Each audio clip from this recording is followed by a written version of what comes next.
Good morning and good afternoon, everyone, depending on which side of the timeline you are on.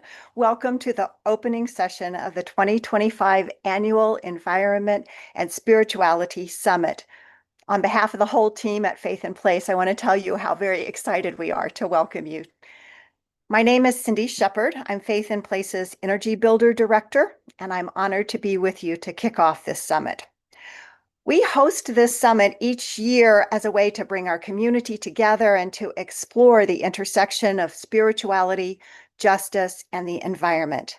And this morning, we will welcome our speaker, Reverend Dr. Randy Woodley, to guide us in exploring our theme of strong and supported through the interwoven paths of Indigenous wisdom, faith, and earth justice.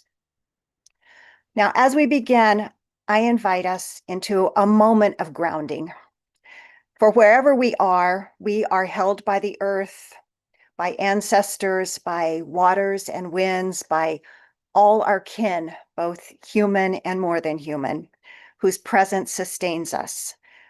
I'm calling in today from my home in Urbana, Illinois, on the homelands of many Indigenous people who have tended, protected, and cherished this place from time immemorial. And I offer gratitude for their ongoing presence and care. I invite everyone now to take a deep breath together, noticing the land beneath us, feeling the sky above us, and the living beings that surround us. As we step into our own practices of care for the places that we inhabit, may we be guided by the wisdom, resilience, and generosity of those who have walked and flown, rooted and swum here before us. Thank you. Holding that spirit of connection, I'll take just a moment to share a few housekeeping notes and announcements before we turn to today's conversation with our speaker, the Reverend Dr. Randy Woodley. First, we have two quick questions. It's a poll that will pop up on your screen, and we would be so grateful if you would take that poll as we use this and the post-event survey that you'll get later to understand how the event resonates with you and so that we can shape it to be as supportive as possible. While you're completing this poll, I'd like to take a moment to thank our sponsors who make this gathering possible and free for all of us to attend. First, I want to thank our anonymous Shooting Star sponsor, our Great Lakes sponsor, the Presbytery of Chicago, our Cardinal sponsor, Advocate Aurora Health, and our Wild Indigo sponsors, Soul Systems, United Congregations of Metro East, and and the Morrison Family Foundation. We will now share a short message from these generous sponsors on your screen. We are advancing the science of medicine to better care for our patients.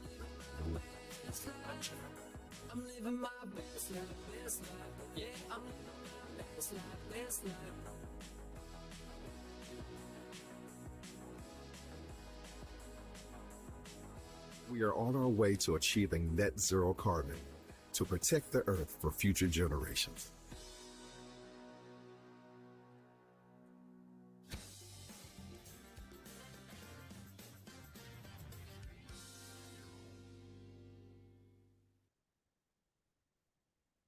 I'd also like to thank our... It really began, I don't know, approximately 2 years ago with conversations about the solar farm north of Jacksonville. Soul has done a nice job of reaching out for a lot of input. Where could some funding be really transformative? These fields are going to be here for 20, 30 years, and these partnerships will too.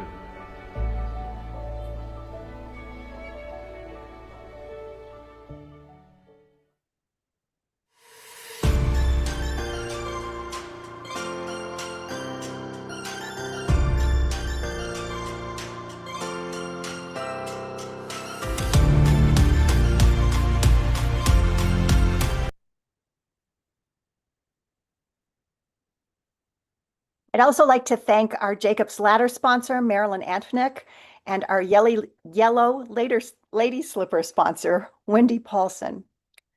Thank you to our oak sponsors, United Women of Faith, Wind Trust, Congregation of the Sisters of St. Joseph, Wind Free Solar, Center for Interfaith Cooperation, Morton Arboretum, and the Unity Temple Unitarian Universalist Congregation. For more information on our sponsors and partners, please visit the link in the chat. And if you would like to support the summit and the mission of Faith in Place, you can do so by donating through the QR code, using your phone, or via the link in the chat. Thank you so much.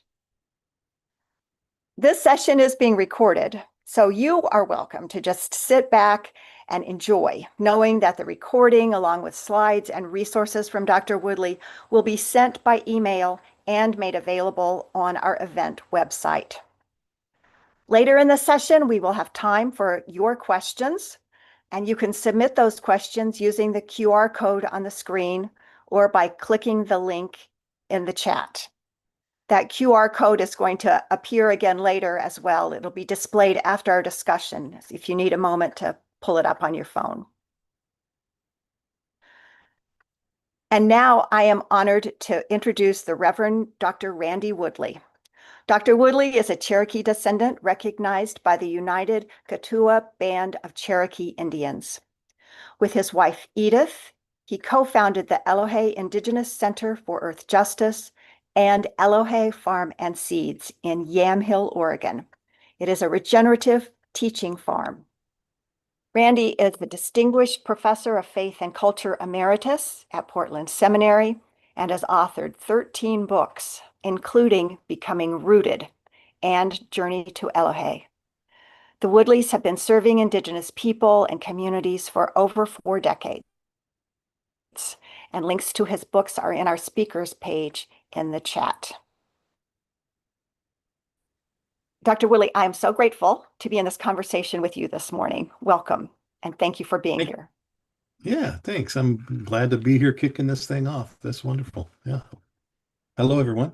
As we begin the summit and take time to ground ourselves in our questions today, I want to ask to open by finding out if there is a particular moment or memory or place or teaching that is grounding you today, something that makes you feel, as our theme says, strong and supported.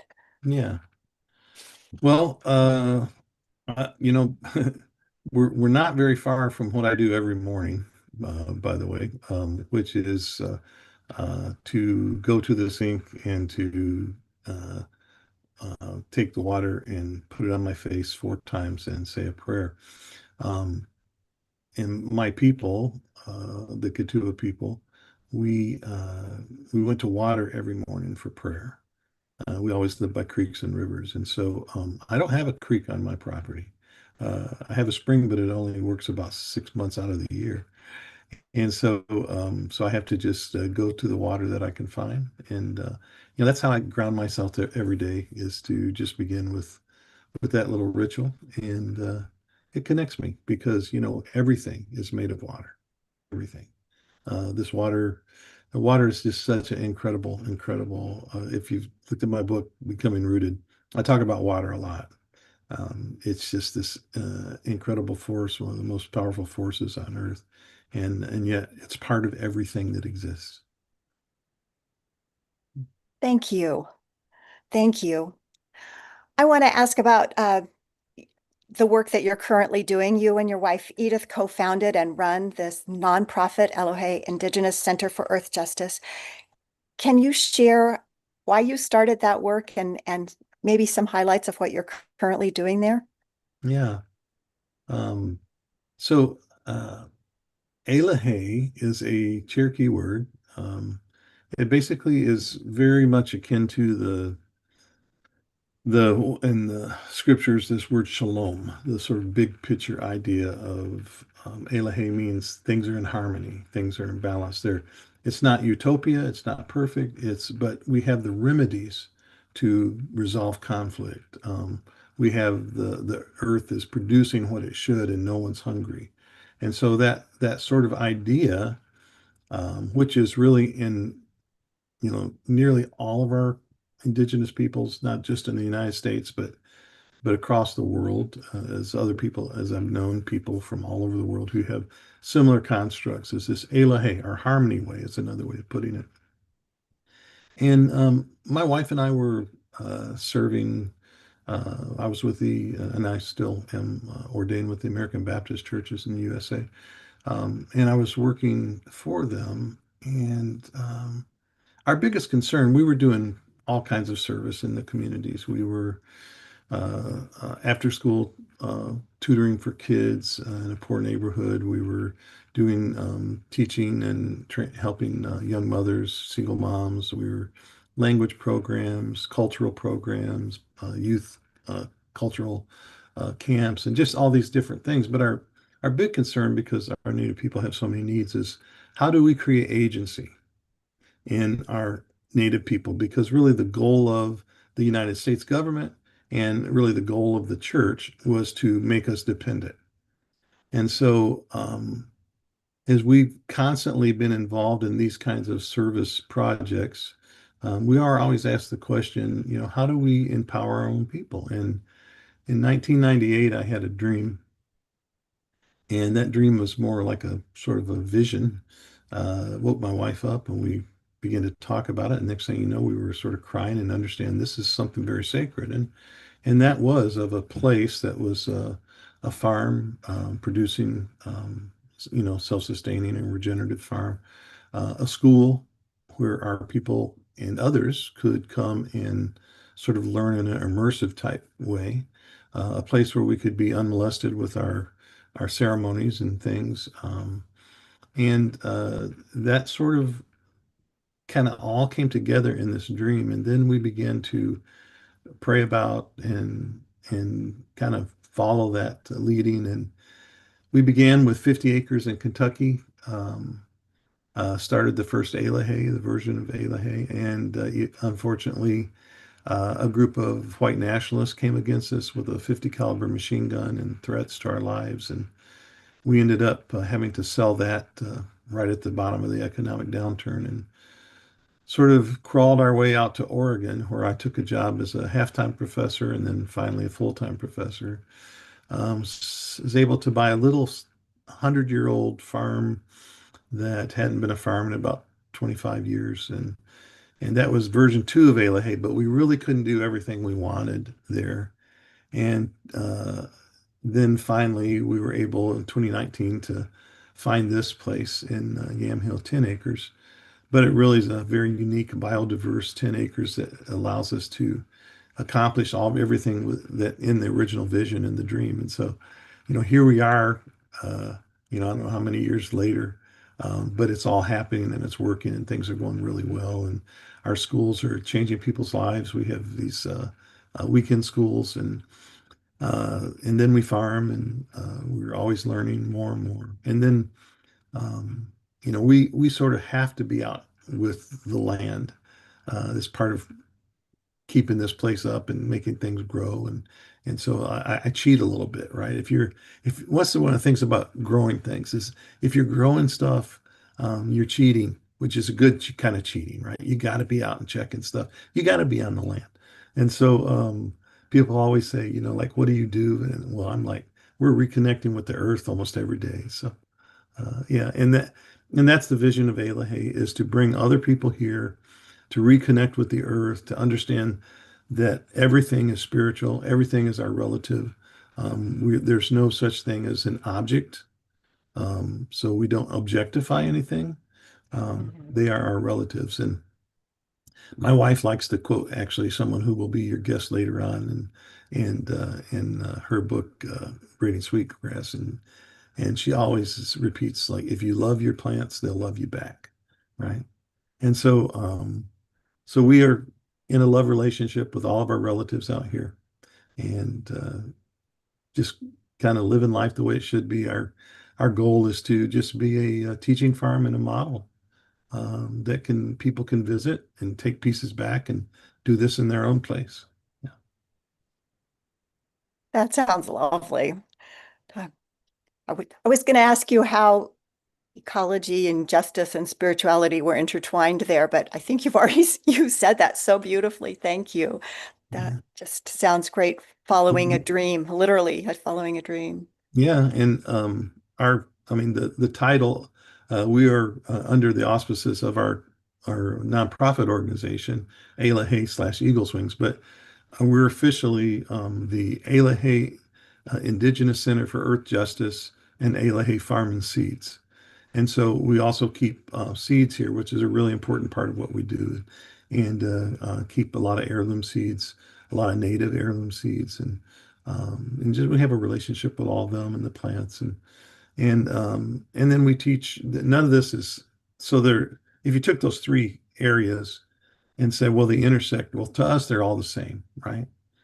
If we're living the way that we should be living in Eloheh or harmony, whatever your word may be for it, then um, those things will naturally be a part of what we do.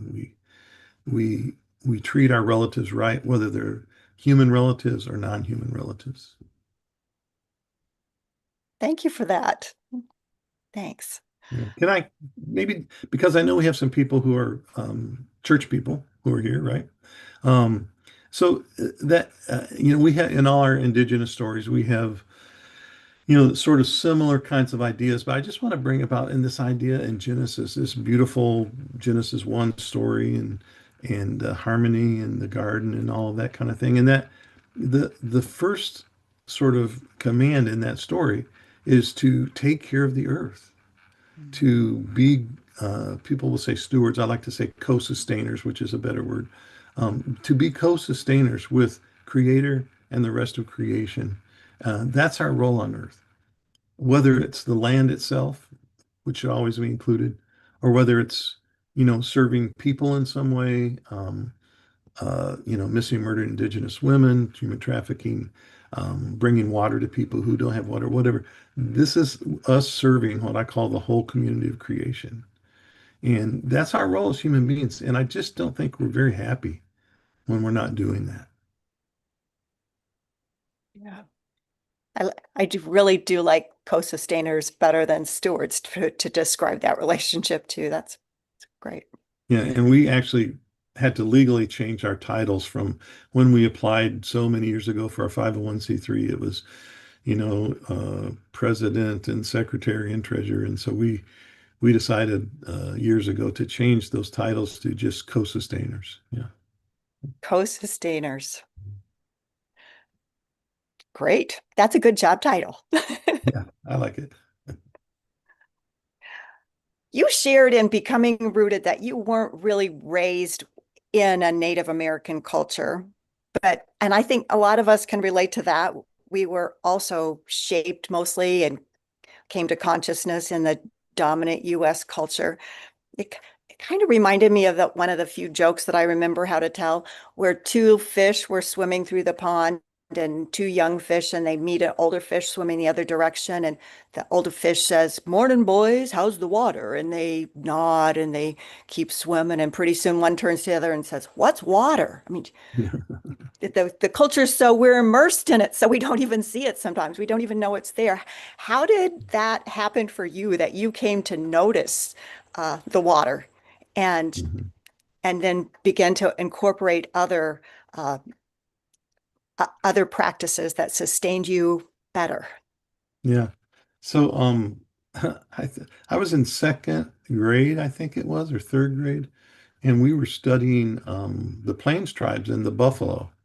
And I thought it was so cool. And I came back to my mom when I came home from school, and I said, we studied the about the Indians today and the buffalo and how they used every part, and and she looked at me and she said, "Randy, we're Indians." And I said, "We are?"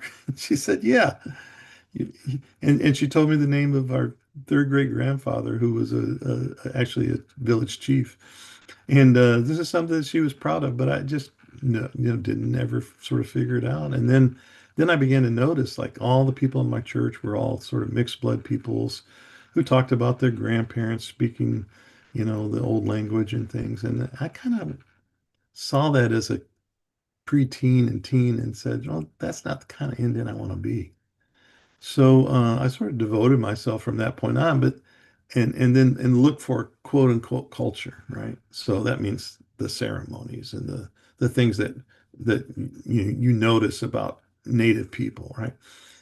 But what I realized when I got older was that all of those values that my mother and my father also was is a mixed blood person, but very assimilated. Um, that those same values that I found in the Native communities that were out there that welcomed me in and took me in, those are all values I grew up with. They kept the values, but they didn't, really keep the outside cultural parts that drew attention to them. And then when I began to understand that in this sort of harmony way and how universal it is, I realized that these values are really with people all over the world. I when I did a my when I did my PhD, my study was on this harmony way, and I interviewed people from 45 different regions, indigenous people, and 10 elders, spiritual leaders, extensive interviews, and I wanted to find out how widespread this whole sort of harmony way thing was. And so, and I began to tell them about in our Cherokee way, we have something called Eloheh, and this is what it means. And right away they each one would say, "Oh yeah, yeah, that's we have that. It's just called, like the Navajo call it Hojon. The Lakota people call it Wo Dakota. There's just different ways of expressing, and then my job in my research was to say, well, what are those cultural values then? Like generosity and hospitality and everyone consensus build giving dignity and a lot of those kinds of things. And then because I have friends from all over the world, indigenous people, they begin to say, oh yeah, we have that. Maori people from New Zealand have that. Aboriginal people from Australia have that. Zulu from South Africa. Ikalahan Filipinos have it. Maasai in Kenya. Um, the Sami people up in the Scandinavian countries. So this is really what we would call the universal original instructions, these values. And a lot of us grow up with those values, unless the Western worldview is taken away from us. But I like to say this, and I think in the introduction of my book, Becoming Rooted, I think I say 5 times, we're all indigenous from somewhere. We have just forgotten about our indigeneity.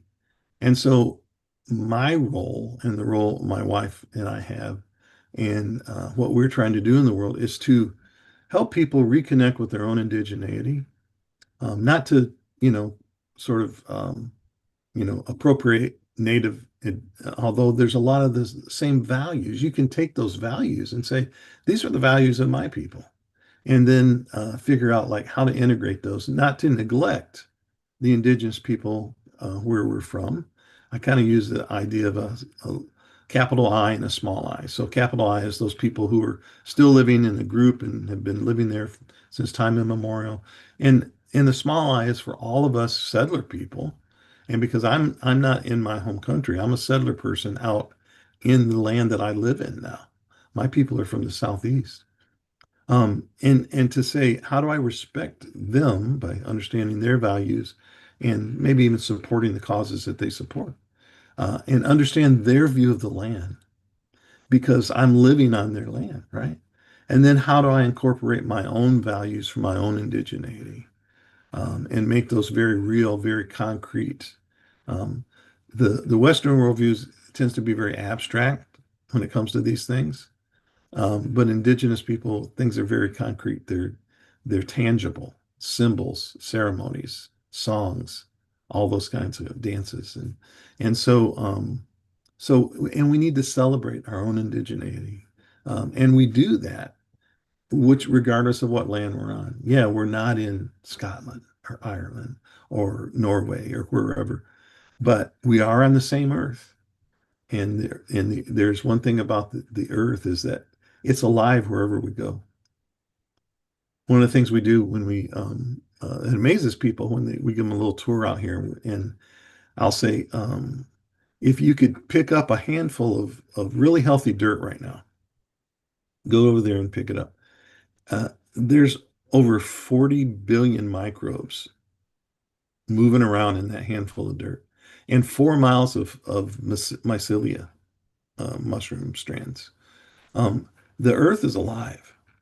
And so our role as co-sustainers is to keep that earth alive, respect it, understand that these even these little creatures, they're our relatives because we all depend on each other. We all know that, there's this exchange that happens between, plants and us with this oxygen exchange, but there's so many more exchanges that take place. And so this earth is where we belong, and it's we're made to make the best of it while we're here.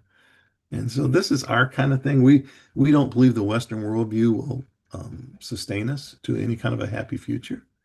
Um, I'm pretty certain of that. I think the Western worldview has basically become a failure, and uh, and so we're trying to literally convert people to a more indigenous worldview, a more indigenous way of thinking and valuing what's going on around them.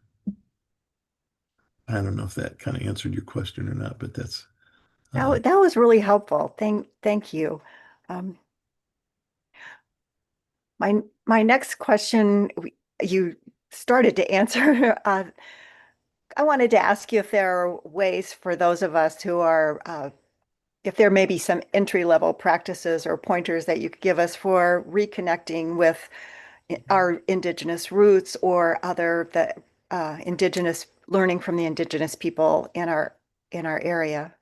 And the clue I think that jumped out, which I hadn't thought of before, was the music, the song, and um, that might be one of the few things that I think I know about the indigenous folks that or my ancestors. Mhm. Can you share more? Well, so um, I actually wrote a book that has 100 different ways of Oh, connecting.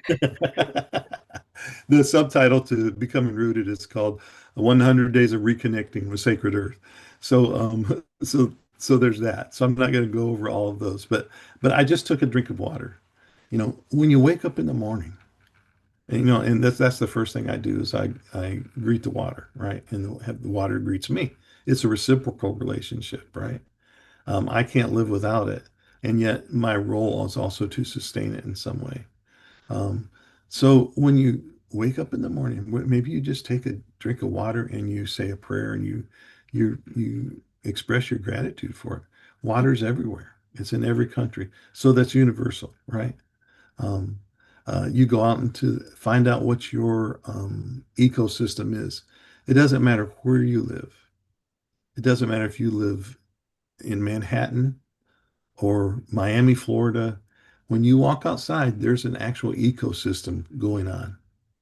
And we're participating in that either by ignoring it or by sort of trying to improve it. And so you might ask yourself, well, how can I improve my ecosystem? I mean, there may not be all the animals and all the birds and the things that were there once, but there's still things left. So how do I participate with what we would say our relatives? I did read that book and highly recommend it. But and one of the practices that you mentioned there was one that I came close to on my own, and that is that taking the spiders outside.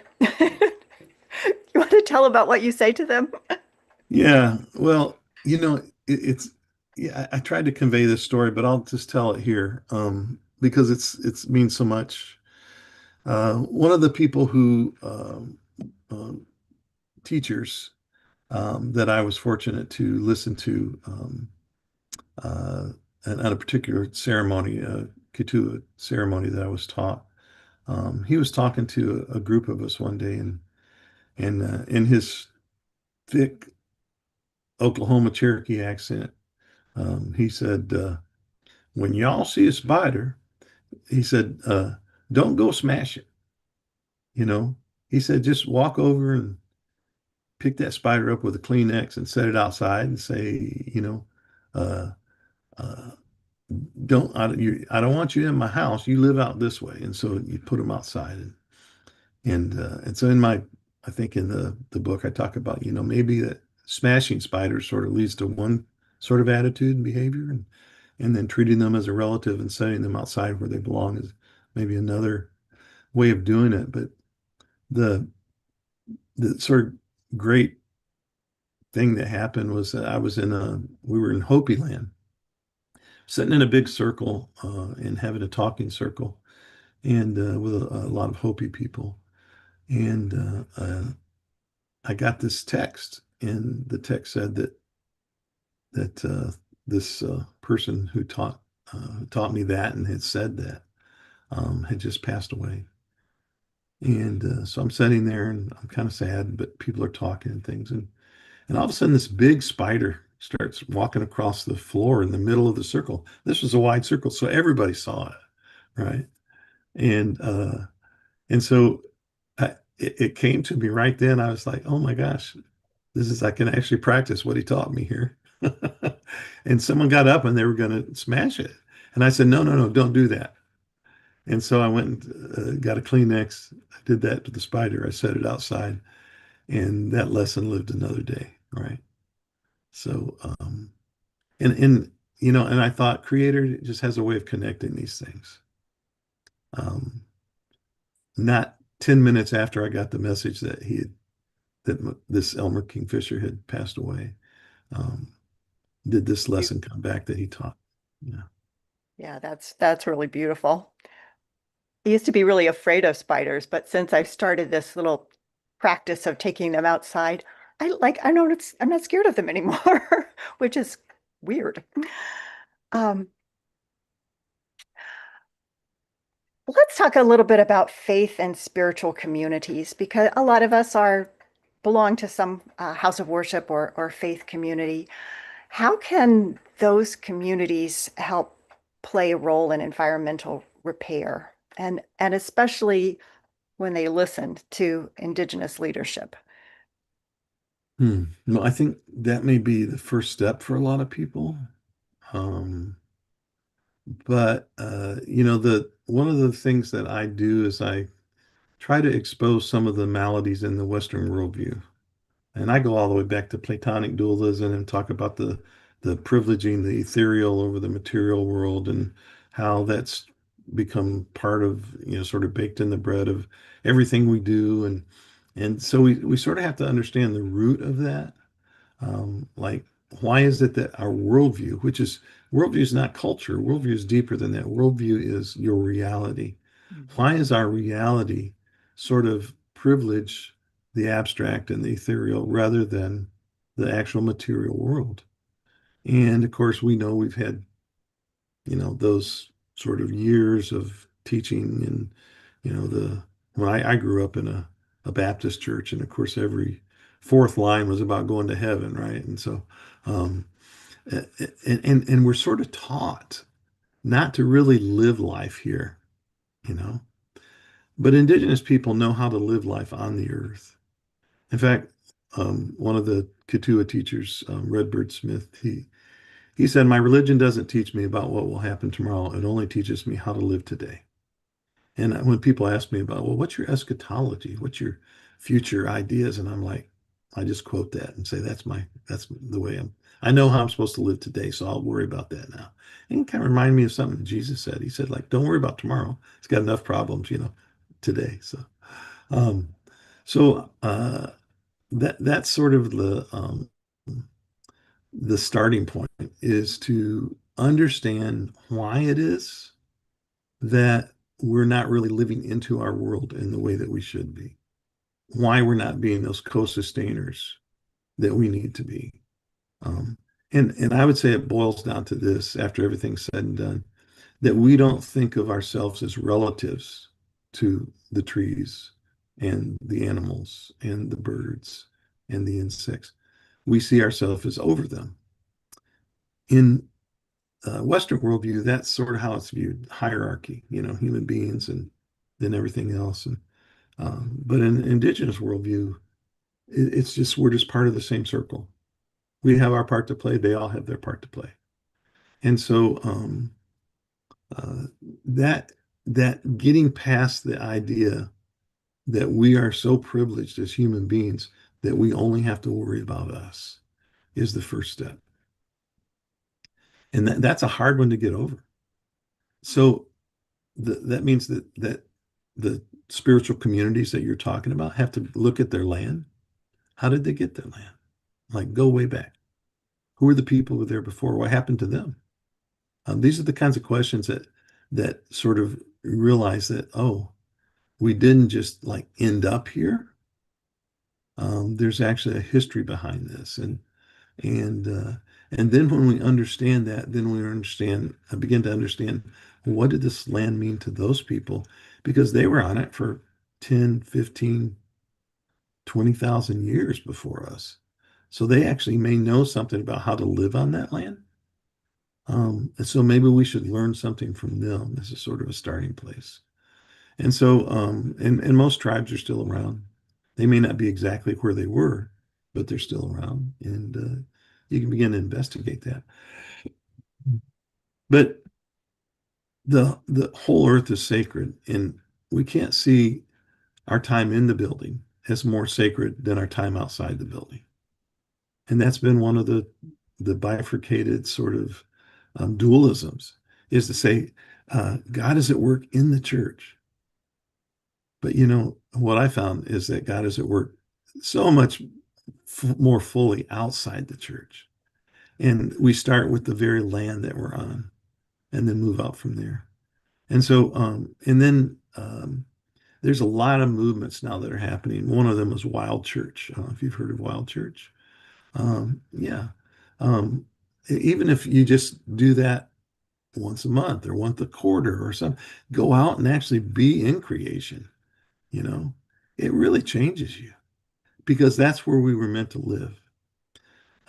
People are, a lot of times they're like, well, how did, for example, now in my tribe, we lived in sort of a kind of a reverse engineered log cabin, if you will. But my wife's tribe, they lived in teepees, and she's an Eastern Shoshone.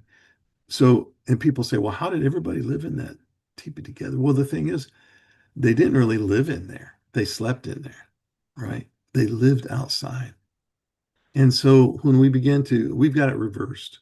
And now we're finding out all kinds of things about indoor air pollution, sometimes worse than outdoor air pollution, et cetera. Um, so, um, so we really have to begin to find ways as a community to live outside, whatever that takes. People need to get creative and say, how do we, maybe you meet at the park once a quarter. Just something to get people outside those doors.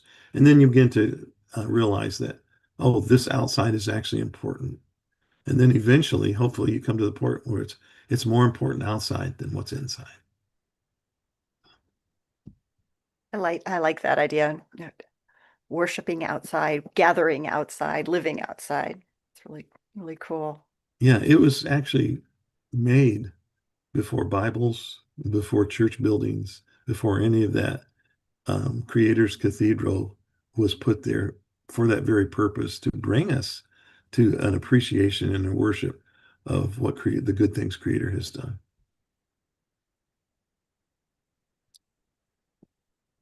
Sometimes I tell church folks that Jesus spent a lot of time outside, and not very many times do we find him in a synagogue or a house of worship. So, Yeah, well, let's talk about that for a second. So Jesus grows up in this little podunk hillbilly town, right? We know they're hillbillies because they recognize their accent when Peter starts talking, and they're, oh, those guys are from Galilee. Um, and he grew up with, agriculture and watching the animals and all those kinds of things. And then when he spent his 40 days out in the wilderness, he was observing creation. We know all this was affected him because he could have easily, especially being a sort of I call myself country mouse goes to the city whenever I go to Portland.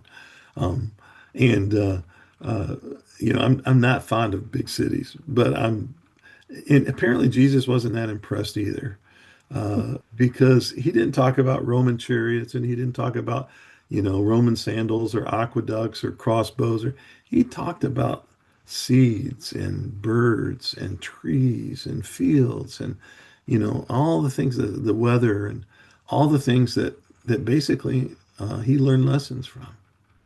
And so we need to relearn those lessons the way that Jesus did. Love that. I love that. We are living in strange times now. What do you say to people who feel discouraged by the scale of ecological and social injustice that's become apparent and so clear lately? Um, do you experience that discouragement in your own life and work, and how do you find strength and support? I do. I mean, I don't know anybody who really loves the earth could not be discouraged right now under the current administration and all the horrible things that are occurring at so many levels, but especially as he tortures the earth.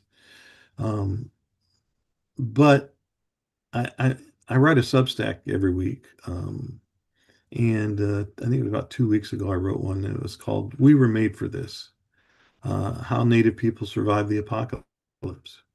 And we not only survived, but we found ways to basically thrive. Found ways that we could use our wisdom to make the earth a better place. And I always tell people ask me all the time, because we've had a lot of bad stuff happen to us over the years. I sort of have this prophetic role also. I just don't know when to keep my mouth shut a lot of times. And so it kind of brings trouble on a lot. And we've had a lot of bad stuff happen and people threaten us and all kinds of things. Um, but I realize that, those things will eventually pass and we just keep going. The earth is going to be here, you know. My thing is I want to make sure that the earth is here for the next 7 generations of my grandchildren, you know, that for them to enjoy even better than the way I found it. So, um, so I'm discouraged when I hear every new thing and every national park that's opened up for drilling and, all those kinds of things. But I realize that the earth is tougher than we think. And it's just sort of like, how are we going to enjoy it? That's the real question.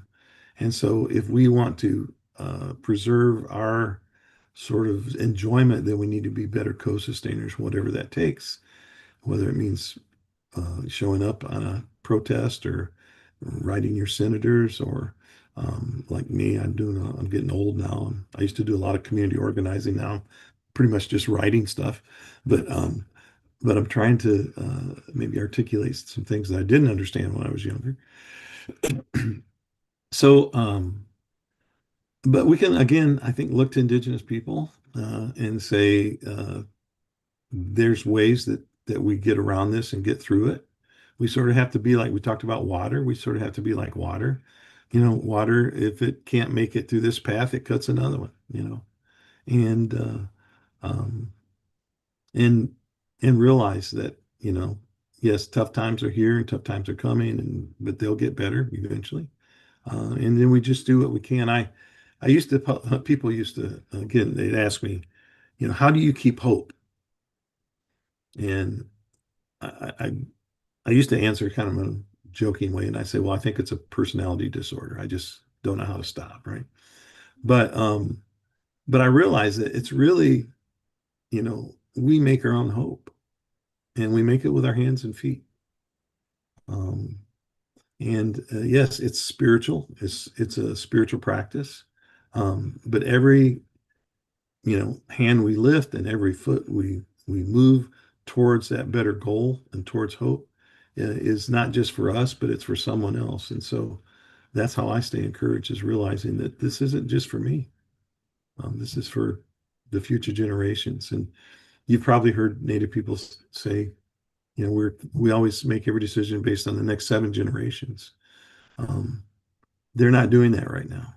Our government at least is not doing that. So we have to do it. And when I say we, there's a lot of we's out there who feel the same way. So, and sometimes it just means organizing them. Yeah. Thank you. We're going to move to questions pretty soon, but is there a teaching or a blessing that you'd like to leave with us today before we turn to our audience questions? Well, I just want to, I could tell the story, but I think it would take too long. Okay. But the idea that it's a story about how the human beings began to misuse the animals, and the animals got revenge on them. And then finally, the people began to die of disease because the animals put all these diseases on them. And then the plants had a council, and they said, we feel sorry for the humans. And they started coming to the humans in their dreams and giving them cures for all the diseases. And so finally, all three councils came together, the humans, the animals, which included all the birds and insects and the plants. And they said that from now on, this is what we'll do. Um, we will make sure that we thank an animal before we take its life, and that we thank a plant before we pick it, that we'll put down tobacco to remind us that when we take something from the earth, we need to put something back. And so there's just a whole lot of wisdom in that story that I don't have time to get into right now. But the whole idea behind that is that it's not just us. We need the wisdom of the plants. We need the wisdom of the animals. We need the wisdom of the whole earth to teach us. And I would recommend one, if I could recommend one video for everybody to watch, it would be The Year the Earth Changed. Um, and it's about the first year of COVID. And I think Richard Attenborough is the host of that, The Year the Earth Changed. And it shows how quickly the earth will recover and forgive the damage done when we just do a little bit. And so we need to be encouraged that even if we just do a little bit, the earth's going to take advantage of that and move on that. So. Thank you. Um, if folks are looking for a little bit longer version of that story, it is in Dr. Woodley's book, Becoming Rooted, and it is beautiful. Thank you for sharing that with us. I want to thank you for all the sharing and the wisdom that you have given us today. And I want to give a little time for the participants besides me to ask their questions. So folks, if you've got a question, there's a QR code that's on your screen now that you can use to post that question to Mentimeter or whatever the great technological wizard is that we're using this time. You can also use the link that's in the chat. And I see that there are already some wonderful questions here. Let me start with this one. Can you explain what regenerative agriculture is? Yeah. And I'll try to be quick so we can get through a lot of questions if there's a lot of them. Regenerative agriculture generally has four properties to it. There's no artificial inputs. Let's see if I can even remember them now. There's animals on the land who help to regenerate it. You use and reuse everything on your property, and I've forgotten the fourth one. But basically, it's the whole idea of not having artificial inputs, but using what you have there and then reusing what you have. Thank you. Regenerative agriculture. Here's another one. You mentioned trying to refocus all of us on our Indigenous connections and more Indigenous worldview. How does one do this today without it being viewed as cultural appropriations or being disrespectful to the Indigenous groups that Yeah. we draw on? Yeah, great question. So we're not trying to take their ceremonies or their songs or their symbols, but actually just take the values that they developed with the land. So, for example, those values, I have a bothersome fly. You see me doing this every now and then. Um, so the values that were developed over thousands of years between the land itself and those indigenous people, those are things that they want you to have. They want you to share. They want you to be good and respectful to the earth and treat it as your relative. They want you to be hospitable to people. They want you to be generous and live a generous lifestyle.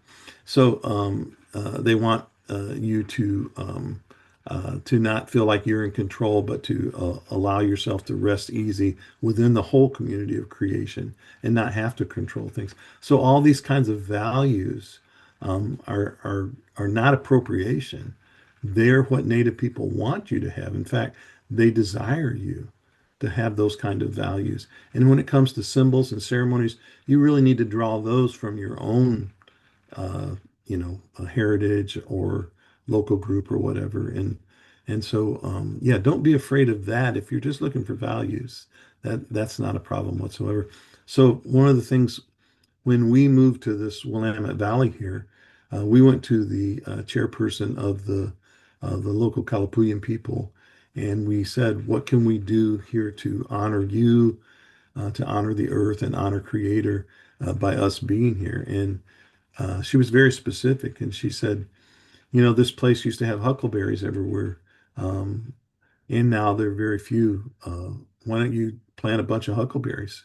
And so we continuously plant huckleberries and other native plants as well. But yeah, that's kind of a no-brainer. Don't try to take the culture, but take the values that were developed from that culture. Really helpful. Thank you. Um, Here's another question. You describe the concrete ways that Indigenous people practice ceremony, and you mentioned dance, ritual, and song. What is it, do you think, about these cultural expressions that make them so central to people's spirituality? Yeah. Well, I think as human beings who were made, on the earth, or we would say, even say from the earth, we're kind of walking earth, that we are tangible beings. And we need tangible symbols and tangible songs and tangible ceremonies and things like that to reconnect us. And there's this sort of mysterious thing that occurs especially when these are ancient ceremonies, that they reconnect us to our past and to the people who were living on the land in the past, or maybe our relatives, our ancestors, or whatever. But there's this mystical thing that occurs during ritual, during these songs, during when they're ancient, and other things that makes us feel fully human. And it's not the ritual itself that makes us human. It's the rituals that remind us that we're human. So when we partake in them, they remind us, I am a human being. I am connected to this earth. I am connected to these symbols. I am connected to what the song is saying, those kinds of things. Interesting. All right. So this is a harder question, I think. How do you engage with those who see humanity's role as dominion over Earth, while you emphasize being co-sustainers and kin within creation? Yeah. What are So, those conversations like? yeah. So I was a professor for 15 years, and at graduate school. And one of the advantages you have is like when students do these term papers, you get to sort of like borrow their ideas, right? So I had a student, Matt, who did his whole semester term paper on one word in scripture, dominion. He proved without a doubt that that was not the word, the translation that was supposed to have been used, that it's more about co-sustaining. And that's where I got the word co-sustainer, by the way. He said this is a much better word because the whole context of that whole scripture is about taking care of the earth. It's about, tilling the soil and tending the garden. And so that being the context, that word can be translated a lot of different ways. But if you're, King James and you're a ruler, dominion works for you. Um, and it works for other authoritarians as well.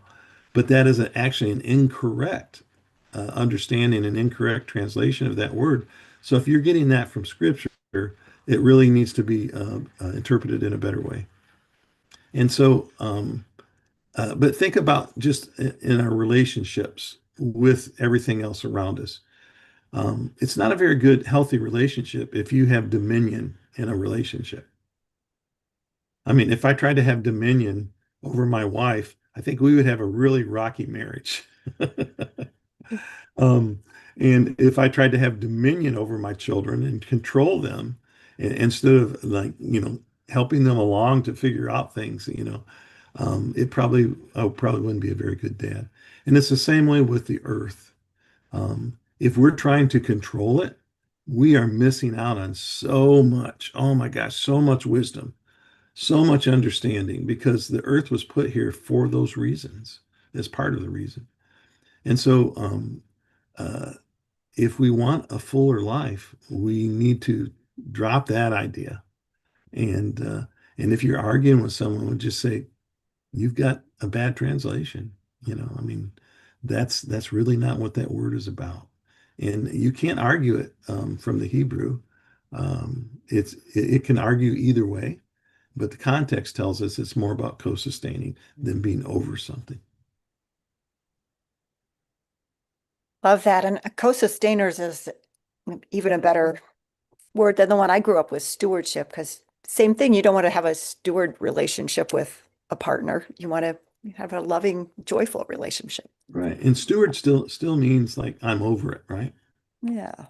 And it actually comes from a word that we won't like, styward. So the people who watch over the pigs, right?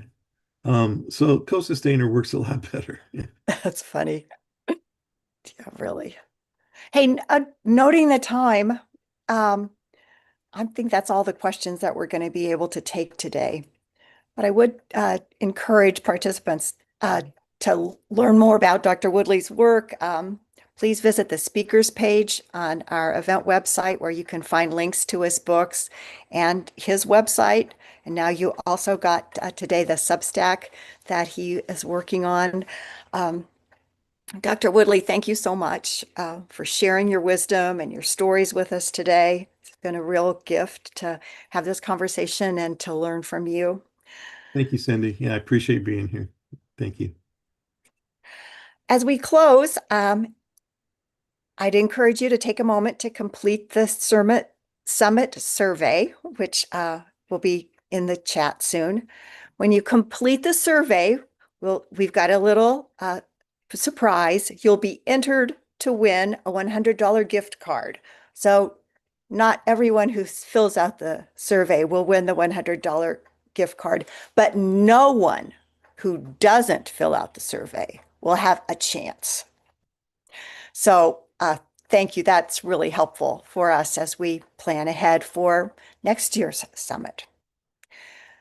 I want to thank you for being with us, and I hope that we'll see you at the next session this evening. It's at 6:30 p.m. Central Time with Dr. Carolyn Finney. We're going to play some music here for a couple minutes while, if you'd like to stay on and complete the survey. Otherwise, we will send it along with everyone's resources in the email next week. Thank you all again. Thank you so much for being here and part of this conversation. And I hope everyone has a great afternoon. Thank you.